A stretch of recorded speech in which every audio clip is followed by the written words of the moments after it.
Hey everybody, it's Casual Boops coming at you with another video, and if you're new to the channel, be sure to subscribe. Anyways, today we're going to cover the T30, the Tier 9 American tank destroyer on the tech tree with a turret. There's the T95 that has no turret, there's a T30 that has the turret, and I thoroughly enjoy the T30, but it's not for everybody because the gun is very derpy, but it hits really hard. So yeah, we'll get into the stats now. Basically, the reason you play this tank is right here. The thing hits for 750. It hits like a truck, and the penetration is pretty good, 276 on standard rounds. So most of the time you can get through just about whatever you need to get through with standard rounds, or if you can tap 2 for 320 lol penetration. So the tank is this is what it's all about. There is an option for a smaller gun, which basically turns you into a Tier 9 T34 American heavy tank premium. It's just awful. Like, you get better DPM with this, but the 155 is what it's all about. You can overmatch things a lot easier with this thing because it's got a very high caliber gun, right? So if things are like STRV tanks, you can very easily overmatch those because you have a very big gun. So anyways, the final dispersion is pretty okay, but you'll notice that the the accuracy stats are bad, right? This thing, you really got to let the gun behave. It is not hot shot at all. You got to let the gun lay in and do everything you can to make sure that the gun behaves as well as it can. The DPM is nah, but again, it just hits like a truck. It's not that fast. 35 is meh, but I guess the big thing that it has 10 degrees of gun depression. I'll get into playstyle in just a minute. I did stay on track. So the reverse speed is bad, right? So if you get in and then try to shoot something and then pull back and reverse into cover, you have to plan around the fact that your reverse is very slow and 35 is not very fast. Health is okay. Turret armor can be good depending on what's shooting at you. I'll get into that in just a second. It's got like a 6-man crew, so no shortage of... it doesn't really match anything else in the line, which is kind of annoying. So crew 2.0 can get here any second. That'd be great. But it is nice because nobody has too much to do, right? You don't have to have very many perks on this thing to make it as good as it can be. Camo's not very good. This is a tank destroyer, but it's not... You shouldn't be playing it like a tank destroyer. Does it look like a heavy tank? That's because it plays just like a heavy tank. So the armor on this tank can be good, but again, it depends on what's shooting at it. You'll see these overmatchable bits on the top, but that's because this is the 155. This is the tank shooting itself, right? And so there's thinner parts on the top, but like if I compare this to like, I don't know, a Conway, for instance, using like the 120 millimeter. Wow, it's worse than I thought. Okay, so the armor can work on the turret, but but it's definitely not god tier. It's more of like, okay, this is more what I'm used to, right? So if you are playing against tier 8s and some even tier 9s, and you're using some gun depression, and the hull is cheese, right? But the turret's pretty okay. But if you're playing against tier 9s and tier 10s and stuff, the turret, the top of the turret can be overmatched very easily, or things that have really high penetration can pen here. This is very annoying. I've experienced this. Just above the mantlet, there's a strip that's easy to pen, and also the cheeks. Like, this is pretty, 279 is pretty solid, but against tanks that like tier 10s, like Object 140 is shooting 330 millimeters of heat penetration. Just butter this, right? So just like everything else in this game, for the most part, armor really depends on what is shooting at you, right? So it can work, but it's something that you shouldn't really depend on because if somebody knows what they're doing or they're willing to tap 2, then nothing matters, right? So here we go. Now things are looking a lot less sexy. This is definitely not good stuff. So, but you are meant to play this like a heavy tank because generally speaking, if somebody hits you, you should be hitting them harder than they're going to hit you back, right? So if you take 390, you deal out 750, that's a good trade. You should keep doing that. But yeah, it's not a tank destroyer. You should not be sniping with this thing because that's not what these things do. It says tank destroyer, but that doesn't mean that you should be sitting at the back. So yes, but I really like the tank in spite of the fact the armor is kind of questionable. Equipment wise, I would probably go with like God, You want reload, obviously, and then you definitely want... It can't mount a V-stab because it's a tank destroyer, so the IRM is a must now that that exists. And at this point, then I think it's kind of... I would probably say you could either go with vents or... maybe this I wouldn't do because the final accuracy is already good.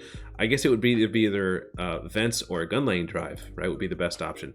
I think I have a gun lane drive on mine, but I could be convinced either way, right? But yeah, without further ado, we'll get into the game. All right, so we're going to start off by playing on Himmelsdorf. We're watching Thunder play his T30 on Himmelsdorf Encounter. And it's a tier 9 game, and there are also, let's see here, there are tier 7s in the game as well, and no artillery. So this is, you know, ideally, this is kind of the best case scenario for Thunder, but these things do happen, right? So, anyways, we kind of, without artillery in the game and without too many tier 10s or anything like that, the armor should hold up pretty well on the turret, and that's something you should always look at when you look at the team deployment and decide where to go with your tank and what to do.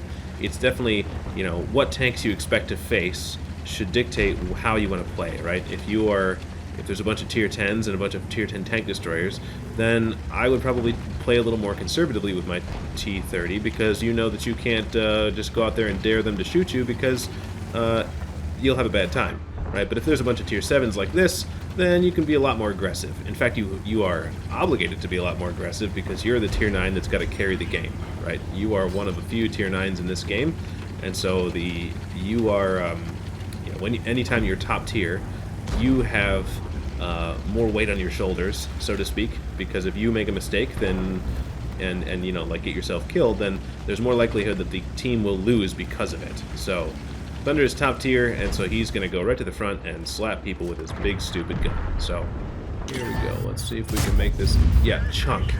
Oh my god. 875. Not too bad for a first round of the game. And you can see the reload is pretty long, right? So, it's not something where you definitely need friends. You can't just roll out and... Okay, yeah, that one, you can see the accuracy is okay, but that was a chancy shot. But this is the reload for this tank is long enough that you can't just go and 1v1, or you're probably going to lose the 1v1. You can't really 2v1 things. Like, you need friends because your long reload is long enough that if you don't have somebody to sit there and keep people from coming around on you and shooting you a bunch during your reload, you're going to have a bad time. This is why I love the T30, is that Eagle 7 had a really fun time. That 800-something hit points. It just, God, the T30 just hits like a truck. I love it. Oh my god. So, and now we're loaded up here, and these guys are shooting HE, because for those guys, what the heck else are you going to do? You know, and there are those weak spots on the top of the turret, but that also means that you have to sit there and stare at a T30 and aim, right? So, do you want to aim for the weak spot and hope he doesn't hit you, or are you just going to shoot HE or something? T29, what are you doing, friend? And this is, again, the 750 alpha adds up so fast. We're already at 3,200 damage, and we're, what, like 2-3 minutes into the game? I don't know. It doesn't feel like we've had to do very much. And we're going to go for the hit points. We could shut down the IS-3, but we'll just take the kill. And, man, it's just... This is like best case scenario because no one's really pressuring Thunder, and he has enough friends around that are going to allow him to, you know, to shoot the things, back up, and then reload. That's what you need. You need to be able to control the... Oh man, yeah. And his T30 is just like mine, where it doesn't really... The gun is derpy, right? But anyways, you really need to, in order to have a good time in the T30, you need to be able to control the pace of the engagement. You can't have, you know, 4 tanks rushing you, or you are going to die.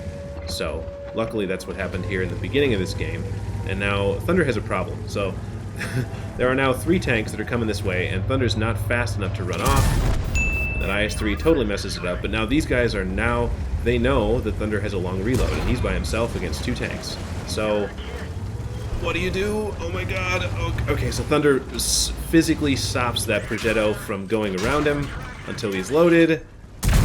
Okay, now it's a 1v1, but this Object 430 is still on full hit points. So we're gonna keep him here and not let him move. Or are we? Okay, well that's... Oh well. It worked really well. I mean, we still took down 2 tanks while we were doing this. So now Thunder's able to go hull down behind this dead tank, and at least it's a 1v1, right? So this is still better than it was before.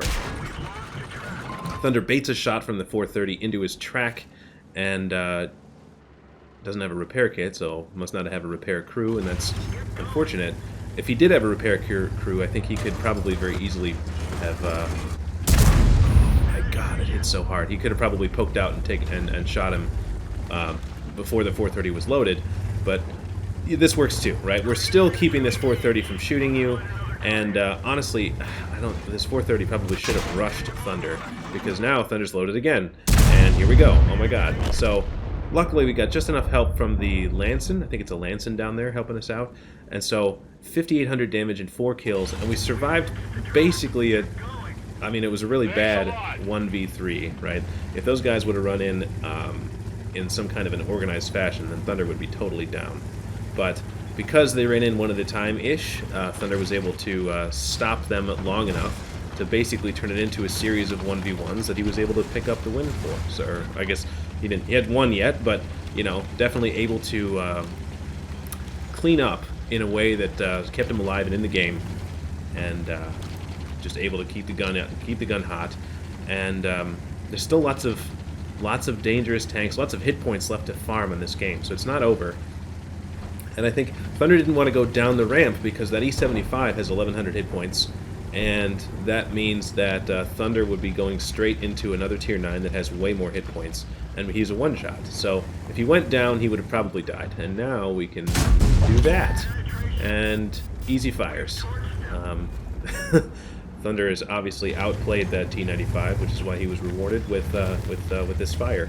But I will say, because the T95 gun is such high caliber, you do get lots of module damage, which means that it's easier to set fires and things like that. So I will say it's still lucky, but this is not a terribly uncommon occurrence.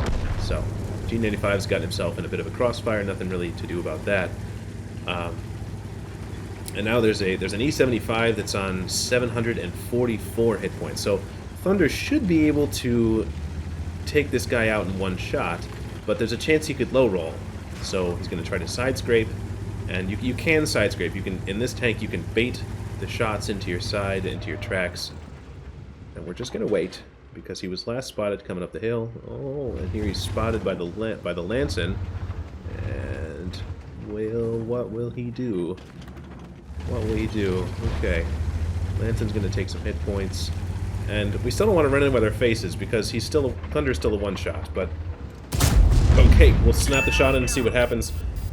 Gold rounds make everything possible. So, that's a solid win by Thunder. So at the end of the game, Thunder ended up picking up 7,600 damage, 5 kills, about just over 2,000 blocked, which is a high-caliber steel wall and an ace tanker, and that ended up getting Thunder 1,529 base XP, which is pretty impressive considering that there are 7s in the game. So shooting tier 7s gets you less base XP, so to have this amount of XP in a game where there are 7s means, you know, Thunder must have been obviously pulling his weight and shooting mostly tier 9s, I suppose. So that's a pretty monstrous score. And then you can see Thunder actually also managed to turn a profit. Now, some of this was personal mission payout, but even without that, Thunder would have netted, what is that, about 30,000 credits. And I think probably without a premium account, he might have lost a little bit, but you know, that's a lot of gold was shot. But honestly, this is what happens. Like if you shoot gold, but you pen your shots, you can still do okay, and maybe you lose a little bit, but not too much. So, anyways, congratulations to Thunder, and thanks for sending the replay, guys, and thanks for watching, and we'll see you on the next one. All right, thanks.